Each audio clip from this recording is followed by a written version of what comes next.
I'm going to go take you through a day in the life of a patient with dementia. To all intents and purposes, Charlie's bedridden. The main interest is sleeping, and she has an obsession with the toilet and her teeth. She prefers to stay in bed, gets up reluctantly at about 11:30. We let her sleep that late because she's up most of the night brushing her teeth with the Kleenex, and she doesn't like what you're feeding her. I don't want that piece of banana, I want that piece of banana. So you take that piece of banana off and you give her the piece of banana she wants. We have a banana on the fork and you want to feed it to her, I want that peach. So you take the peach, but you don't engage in a squabble or an argument because you can't win. After she finishes eating and she goes to the toilet several times during the meal, she lies down in the couch and she says, "Is the food on the table?" She has just finished eating, but she doesn't know she just finished eating. She doesn't remember. We've gone through 3 stainless steel tea kettles because she put the flame underneath them and let them melt. Now we use a cordless electric machine, but she doesn't go into the kitchen anymore. But if you ask her, she'll tell you, "Well, I don't cook very much anymore." But she hasn't been in the kitchen for years. The other day I came in, the gas was on. Dangerous? Turned it off. You have to hide the knives. She wants a banana, she'll get out a knife like this, a carving knife, to cut the banana so she can peel it. But you don't know what else she's going to do and she might hurt herself. But if you take her somewhere where she doesn't want to be, she won't say anything, but she's already incontinent, but she'll also lose control of her bladder. And then you have another problem. Yeah. And this is her way of showing that she doesn't want to be where you want her to be. Then you also have to be concerned, and we haven't faced this yet. They wander at night, and in that case the alarm system is very helpful. But there's also violent behavior. The other night, as an example, she wears a house coat. We used to dress her, and the rule of the house was you have to be dressed to have breakfast. Well, the doctors say, forget about that now, it's of no avail. Let her have a nightgown and a house coat.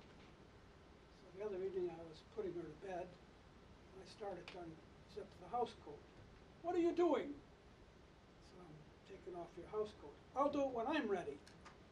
I don't know whether she didn't recognize me, didn't remember who I was, or thought I was going to assault her. If she starts to holler, I'm in deep doo.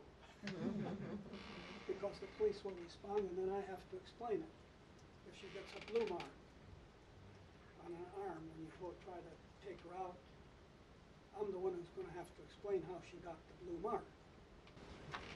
3 things she says at this point, about 14, 15 words. "I love you. Did we pick up the mail? And is the door locked?" Now she only asks infrequently, "Is the door locked?" Less about have we picked up the mail, but the "I love you" still persists, and I understand that continues. That's an emotion that is one of the last to go. But it doesn't make any difference. That's the only thing she says to me. When the caregiver leaves at 6 o'clock until 10 o'clock the next morning, unless somebody calls me, I'm in splendid isolation. I'm talking to myself. And it's a very difficult thing when you talk to yourself, because sometimes you ask yourself a question and give yourself the wrong answer. You know, there's no more spiritual intimacy. There's no intellectual intimacy. There's no emotional intimacy. No other intimacies. Right. It's simply a matter of doing what's right to do. The story I had at lunch with an ambassador the other day who told me about a couple of senior officers, colleagues in the Foreign Service. Wives got dementia. They put them in an institution, got a divorce, and married someone else. Huh. To me, that's not my ethical style. Period. I do what I have to do to be myself. And I believe that you do things because they're the right thing to do. She doesn't recognize me anymore, doesn't recognize her brother, members of the family, Elizabeth, the caregiver from day to day. What it comes down to is you meet somebody new every day. Remember, you're dealing with a human being. Don't minimize and don't trivialize. In caring for the person, don't think of expediency or convenience. Do it because it's the right thing to do. Take care of yourself so you can continue to care for the person, and don't go down with the ship. Part of caregiving is letting go. You can't hang on or you'll get dragged down to the bottom. Would I do it over again?